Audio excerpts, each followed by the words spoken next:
ఇప్పుడు ఆంధ్రప్రదేశ్లో ఉన్న ప్రభుత్వం ఎన్నికలకు ముందు ప్రచారంలో భాగంగా రాష్ట్రమంతా పర్యటిస్తూ అప్పుడున్న ప్రభుత్వం, అప్పుడున్న ముఖ్యమంత్రి జగన్మోహన్ రెడ్డికి పాలనా అనుభవం లేదని, పరిపాలన చేత కాదని, సంపద సృష్టించలేరని రకరకాలుగా మాట్లాడడం జరిగింది.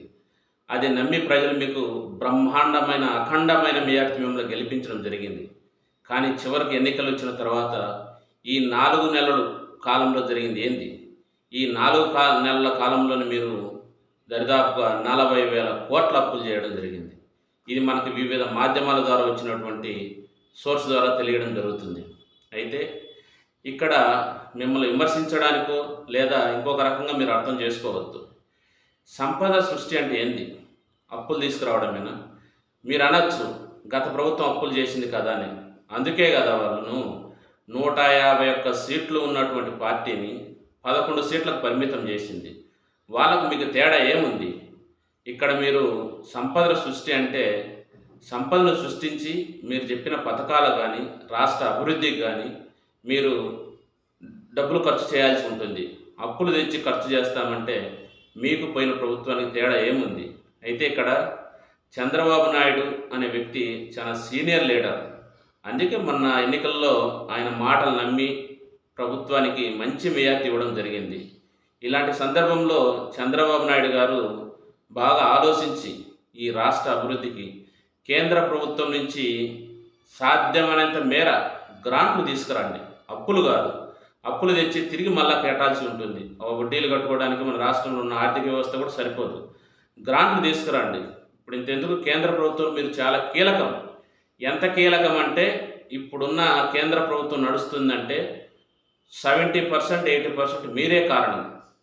ఇలాంటి సందర్భంలో మీరు ఇక్కడున్న అన్ని పార్టీలను కలుపుకొని ఒక కూటమిగా ఏర్పరచుకొని లేదా ఒక కమిటీలాగా ఏర్పరచుకొని మీరు కేంద్ర ప్రభుత్వంతో సాధ్యమైనంత మేర నిధులు రాబట్టండి. కేంద్ర ప్రభుత్వం కూడా ఎలా ఉంటుందంటే వాళ్ళకు అవసరం ఉన్నా లేకపోయినా ఎక్కడైతే ఎన్నికలు జరుగుతాయో లేదా వాళ్ళు ఏమైతే అనుకున్నారో అక్కడ వాళ్ళకు అవసరం ఉన్నా లేకపోయినా ఉదారంగా గ్రాంట్లు ఇస్తూ ఉంటారు. ఉదాహరణ చూసిన బీహార్ కానీ కొన్ని రాష్ట్రాలకు. మీరు కూడా ఉన్న కేంద్ర ప్రభుత్వంపై బాగా ఒత్తిడి తెచ్చి తీసుకురావాలి. ఇక్కడ ఎన్నికలైన వెంటనే ఫలితాలు వచ్చినప్పుడు ఈ కూటమి యొక్క అభినందన సభలో మోడీ గారు మాట్లాడుతూ చంద్రబాబు నాయుడు గారు మంచి విజనరీ అని, ఇక్కడున్న పవన్ కళ్యాణ్ పెను తుఫాన్ అని. నిజంగా పవన్ కళ్యాణ్ పెను తుఫానే. ఎందుకంటే ఆయనకు స్ట్రైక్ రేట్ ప్రజలు 100కు 100% ఇచ్చిండ్రు. సరే, అది వేరే విషయం పక్కన పెట్టండి. అయితే ఇక్కడ ఏంటంటే మీరు చాలామంది అనుకోవచ్చు, ఈ 3 నెలలు లేదా 40 రోజుల్లోనే ఏం చేయలేరు కదా అని. మనం ఇప్పుడు అన్నం వండేటప్పుడు మొత్తం అన్నం అంతా ఉడికిందా లేదని చూడడానికి అంతా చూడాల్సిన అవసరం ఉండదు. ఒక మెతుకు పట్టుకుంటే చాలు. ఈ 3 నెలల్లో సినారియో చూస్తే మీరు కూడా గత ప్రభుత్వం ఏదైతే తప్పులు చేస్తుందో, గత ప్రభుత్వం ఎలా అయితే నడుస్తుందో అలానే నడుస్తుండారనిపిస్తుంది. అసలు ఈ రాష్ట్రంలో శాంతి భద్రతలు చూస్తే భయం అనిపిస్తుంది. ఎప్పుడన్నా జరిగినాయా? ఎలక్షన్ ఫలితాలు వచ్చినప్పుడు గెలిచిన వాళ్ళు సంబరాలు చేసుకుంటారు, ఓడిన వాళ్ళు బాధపడుతున్నారు. కానీ ఒక పక్క రిజల్ట్ వచ్చుంటేనే దాడులు చేయడమే కాకుండా హత్యలు, ఆస్తుల నష్టం, ఇంత ఘోరాది ఘోరంగా ఎప్పుడన్నా జరిగిందే?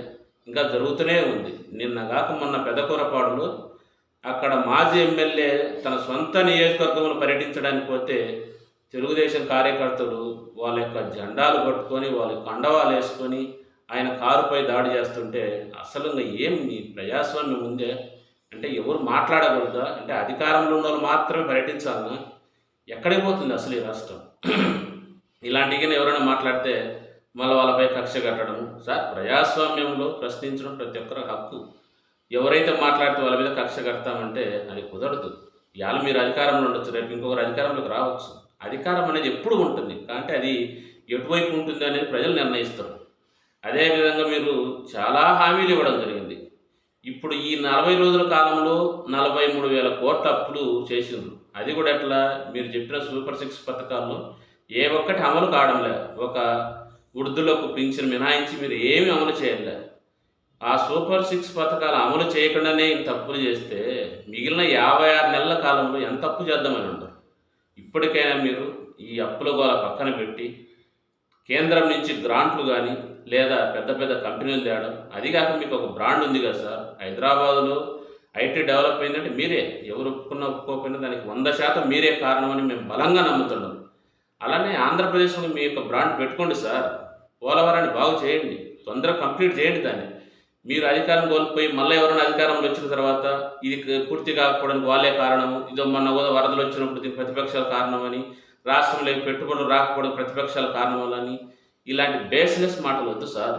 మీరు చాలా సీనియర్ లీడర్. హుందాగా ఉండండి. మీ యొక్క విజనరీ ఉపయోగించుకోండి. మీరు రాజకీయంలో చివరి దశలో ఉండరు. అంటే చివరి దశలో అంటే వేరే విధంగా కాదు సార్. మీరు మహా అంటే ఒక టర్మ్ లేదా 2 టర్ములు మాత్రం ఉండగలుగుతారు. ఇలాంటి కీలక అంతిమ దశలో మీరు రాష్ట్రానికి మీ బ్రాండ్ ఉండేలా పనిచేయండి సార్. అమరావతి కట్టండి. అమరావతి పూర్తి చేయండి. మీరు పూర్తి చేస్తే నెక్స్ట్ వచ్చేవాళ్ళు ఎవరు మార్చలేరు కదా! ఏమి పూర్తి చేయకుండా ఒకటో రెండో ఆఫీసులు కట్టి మళ్ళా వచ్చినోళ్ళు అది వైజాగ్ అంటున్నారు, ఆ తిరుపతి అంటున్నారు, ఈ దొనకొండ అంటున్నారు. ఇలాంటి వాటి తాము ఇవ్వగాకండి సార్.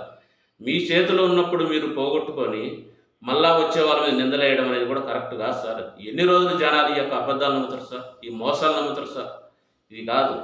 మీకున్న వ్యక్తిగత ఇమేజ్‌ని ఉపయోగించండి సార్. ఎంతసేపు ఉన్నా ఆ పార్టీలోంచి ఎవరైనా వస్తారా? వచ్చే మనకేమవుతుంది? మన ప్లస్ అవుతుందా? మైనస్ అవుతుందా? ఇది ఆలోచించకండి సార్. 2019 నుంచి 2024 వరకు తెలుగుదేశంలో ఎంతోమంది వైసీపీలో జరిగిండ్రు. కానీ ఏమైంది సార్? 2024 ఎన్నికల్లో ఏం జరిగింది? వైసీపీ పార్టీ 151 సీట్లు ఉన్న ఒక పార్టీ 11 సీట్లకు ఓటమి కాదది. అసలు రాజకీయ చరిత్రలో అంత ఘోరమైన ఓటమి ఇంకో పార్టీకి ఎప్పుడు ఉండిండదు. ఇలాంటి సందర్భాల్లో మీరు బాగా ఆలోచించండి సార్. పథకాలంటే పథకాలు అమలు చేయండి, చేయకపోండి మీ యొక్క ఇష్టం. ఎందుకంటే పథకాలు అమలు చేస్తే జనాలు ఓట్లేస్తారు అనేది అబద్ధమని మనకు తేలిపోయింది. అయితే ఇక్కడ ఏంటంటే ముఖ్యంగా వైద్యము, ఆరోగ్యము, వ్యవసాయము ఈ రంగాలపై అప్పు చేయక తప్పదు. ఒకవేళ అప్పు చేయాల్సిన పరిస్థితులు వచ్చి ఆ 3 రంగాలపై ఖచ్చితంగా అప్పు చేయండి సార్. కానీ మిగతా సెక్టర్లలో మీరు పెట్టుబడులు తేండి సార్. రాష్ట్రానికి పెట్టుబడులు తేండి.